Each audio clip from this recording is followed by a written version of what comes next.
and each, I think I keep saying this, but it does seem so important and awesome to me that each person is going to express it through their own particular body and life and karma and together we're 1,000 handed Avalokiteshvara, each one with a different tool and a different offering. So that's part of what is Zen and what is Buddhism, and it just feels to me like a fundamental truth. So a couple of announcements. On Sunday is our first all-day sitting of the new year. Sittings are really important. I was sitting here thinking, I mean, this is really funny that I think it's funny I'm going to say this, given who I am and all the things I fought for the last, that's just what I do, is emptiness. Emptiness is really important. I never liked emptiness.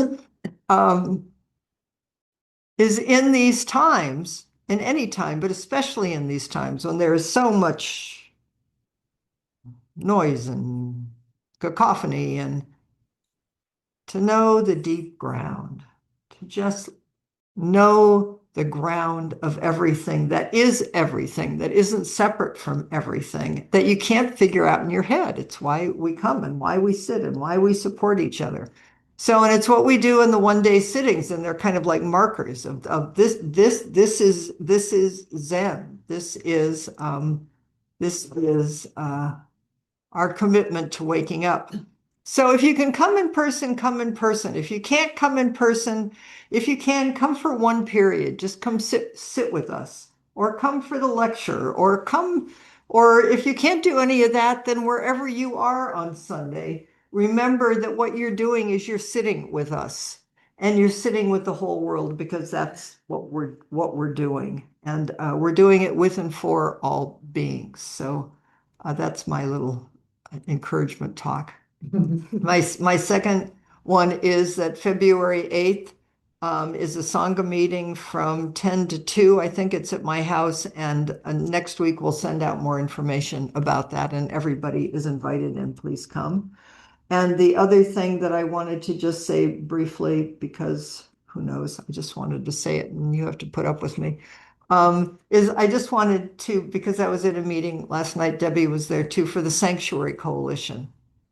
I'm so grateful to be, I've tried, not actively, but it's always been in my mind, is how can I connect with the Latino community in Sonoma County? Because, we all have our little separate worlds, and I mean, this just feels like a small way to touch it, but the Sanctuary Coalition is actually led by Latino community.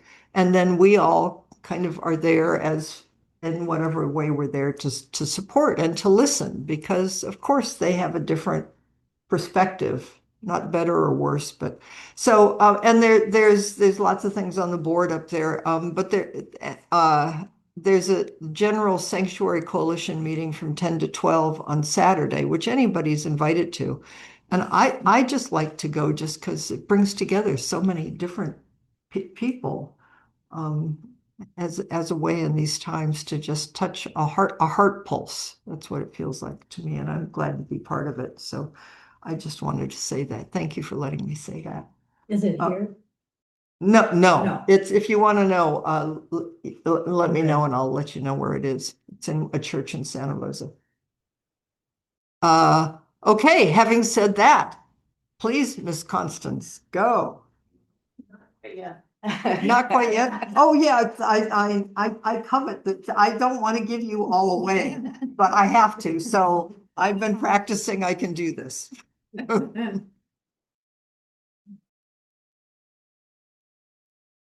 everybody on screen. Can you hear me okay? Talk loud. Okay, And great. here too. Thank you. Thank you.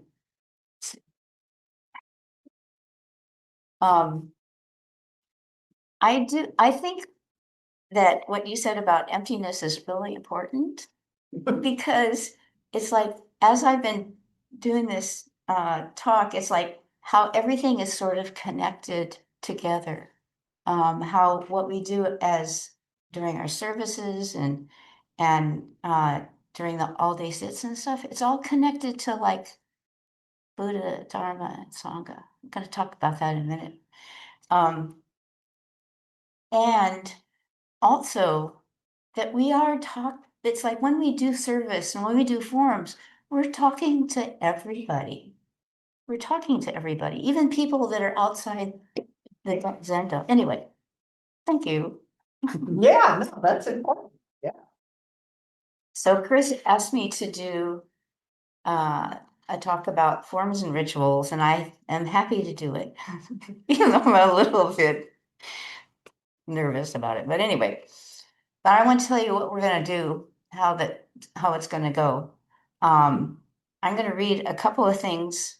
Well, actually, one thing from Norman's book. When you greet me, I bow. And then I'm going to tell you what my personal experience has been with the forms and the rituals. And then what I'd like to do next is I'd like to do some chanting. And I have a little exercise that I do at the Dawn Rio practices. So we'll try that out. And then the last thing is that if there's time, I would like to open it up to some questions. We'll see how it goes. And also maybe put you into groups with the questions. So we'll see how the time goes.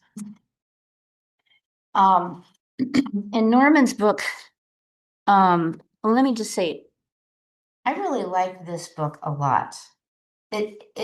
He talks about it plain English, especially there's a whole chapter on form and rituals, and he talks in plain English about how to explain it, what the Buddhist thought is about it. So I highly And Sue too. it's Sue, yeah, Sue Moon and Norman Fisher. And it's actually, in a way, they do it in a kind of very friendly and sometimes amusing way. And so it's an easy read, and I really enjoy it. It's like questions. She's the questioner, he's the answerer.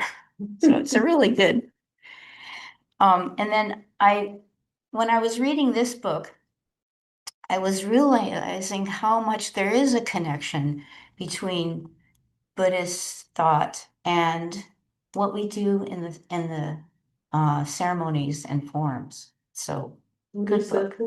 What is that? This book is by Zenju Earthland Manual, and it's called Tell Me Something About Buddhism. So let me read you a couple of things or one thing. In this book, When You Greet Me, I Bow. It's a collection of his teachings, and the first chapter is When You Greet Me, I Bow. And he starts out by saying, most people come to Zen practice not knowing quite what to expect. Popular images of the tough Zen master, rigorous retreats, and hard-won enlightenment experiences may obscure the fact that when you come down to it, Zen is much about relationship and interactions as anything else. Think of the koan literature for which Zen is famous. On the surface, these stories flash with enigma and a wonderful patina of the exotic. But scratch the surface and you realize that the stories are basically about encounters with people, and that the Zen koan literature is essentially a dialogue.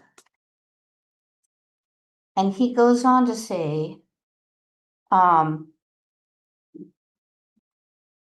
he says, most of what goes on between us isn't what we think is going on.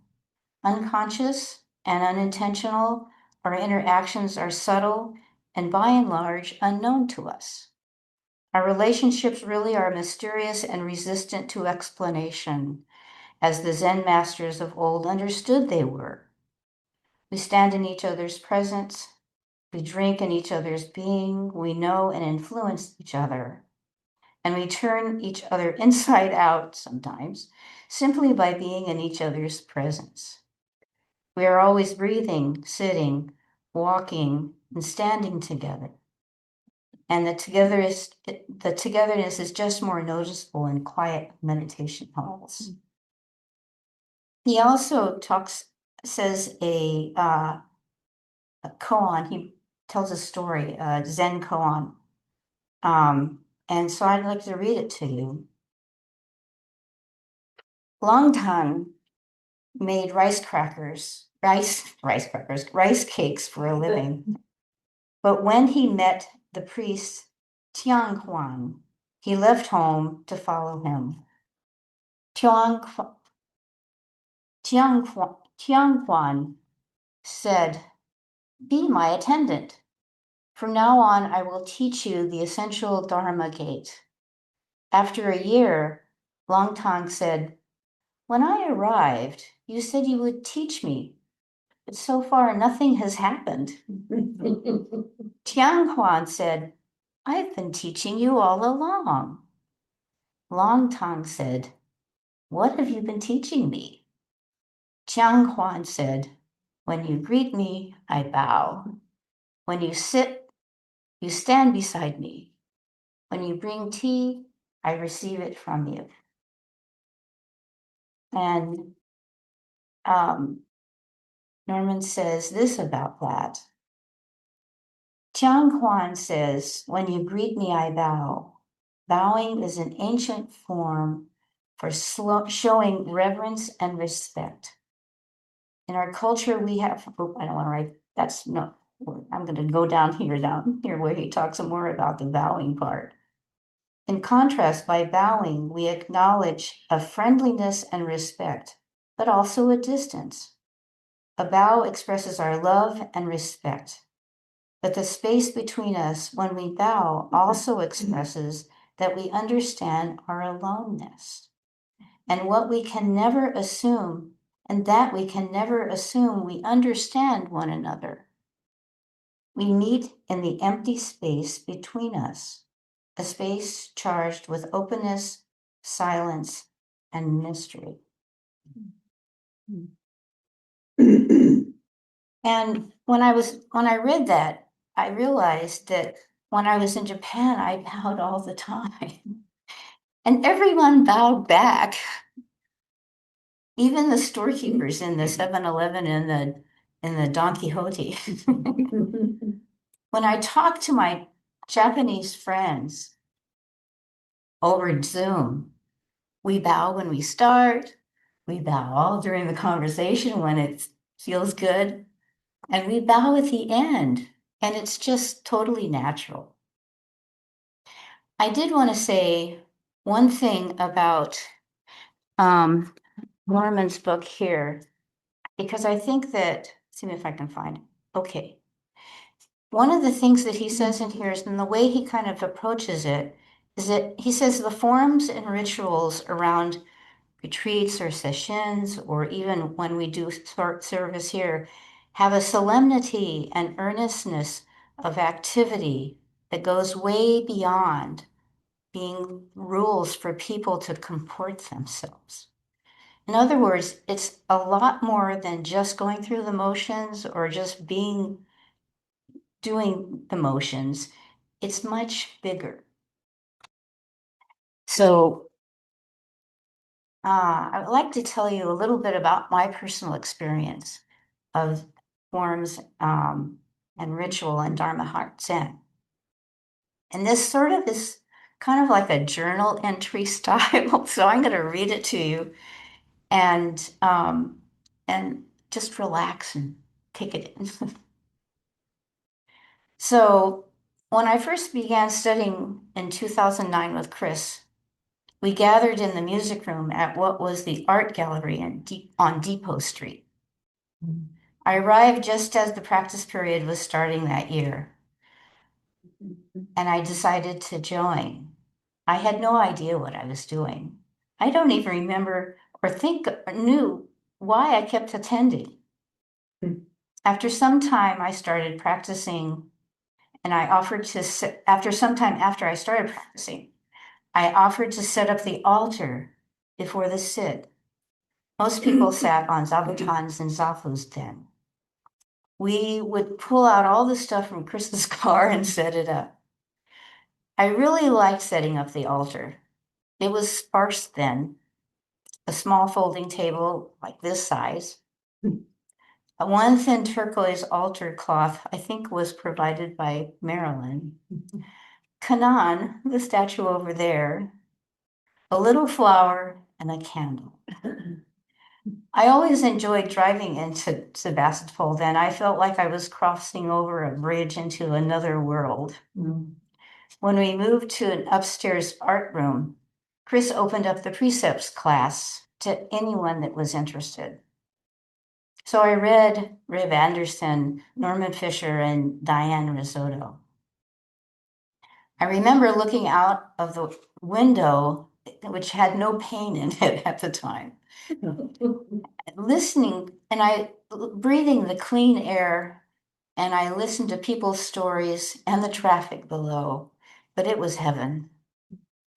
The first time I fell in love with the bells was when Marianne was practicing her doshi role as priest in training.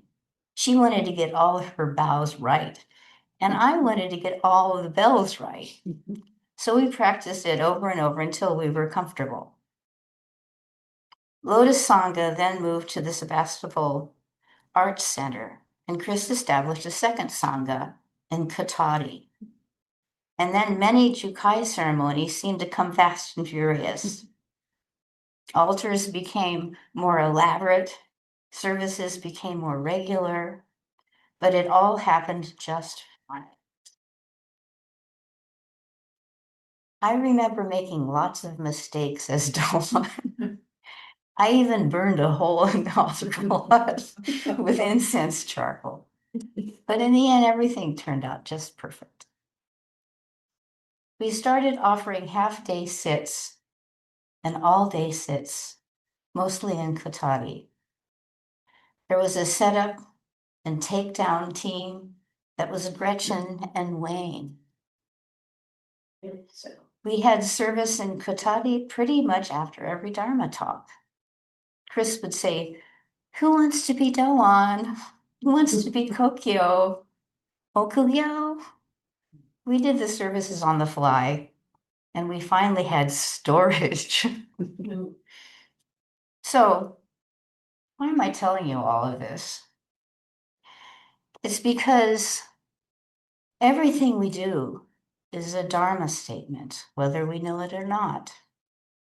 Every ring of the bell, every chanted syllable, every drop of hot water for tea, every flower on the altar, every step in Kinhin, it's all Dharma, and it's all Buddha.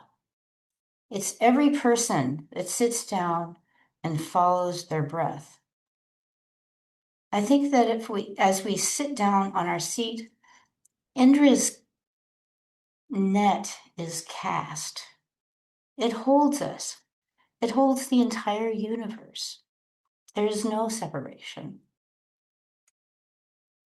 A few years ago, we decided to have some Doan Rio practices where people in the Sangha could have a fuller experience and explanation of the bells and chanting.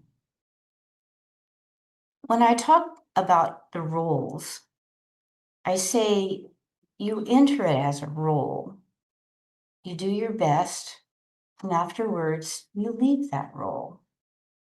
So you are not doing what a Doan does, you are Doan. It's sort of like when you are sitting zazen, you're not doing what Buddha did, you are Buddha. Beth told me the other day when she did the bells that when she kept concentrating on her breathing as she was striking the bell, and just felt like she was sending love to everyone that was assembled. And that was just perfect. Next, I tell them there are no mistakes.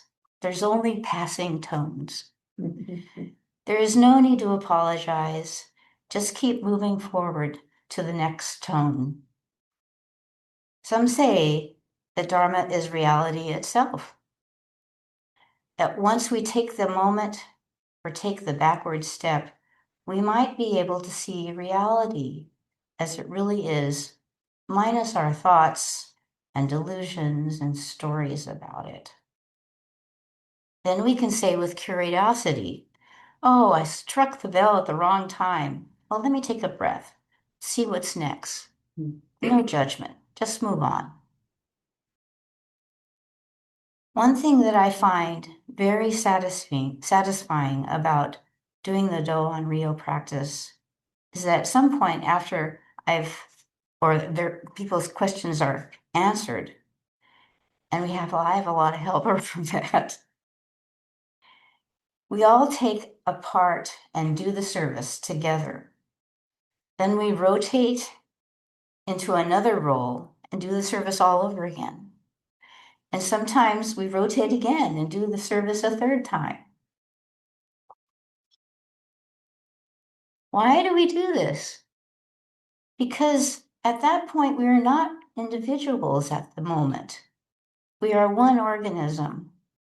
We are talking to each other through the bells, through the chants, through all the bowing, and through the drum. Like, here's the bell telling everyone to bow. Here's the drum strike that says, we're going to chant the chant. We're going to chant the beat of the Mukogyo. Here's the Kokyo telling us what the next chant will be. The Do and Rio talks to each other, but we also are talking to everybody else in the room. And we're even talking to people outside of our little zendo. We're talking to everybody. Someone mentioned when we were talking about chanting the Avatamsaka Sutra, that they just kind of fell into the chant like it was falling into a pond or a soft quilt. I could really relate to that. Whenever we do the Enmei or the Heart Sutra in Japanese, I feel the same way. There's something that feels like we are joining our voices into one voice. We're listening to each other, and it becomes tones in the universe. For me, I think that people are made for that somehow. There is something in our DNA which we take hold of in that moment. We know that feeling from way back, generations maybe. Feels very old to me. So, forms and rituals. When people stand at the beginning of the all-day sits and the Inos talk about how to enter the Zendo, how to bow to your seat, how to walk in Kinhen, I know that it sometimes feels like rules, but it really isn't. I think it's Indra's net being cast, her warm cloud. It's like a container in which you can truly soar your bodhisattva nature or your bodhicitta, which is why we sit anyway. So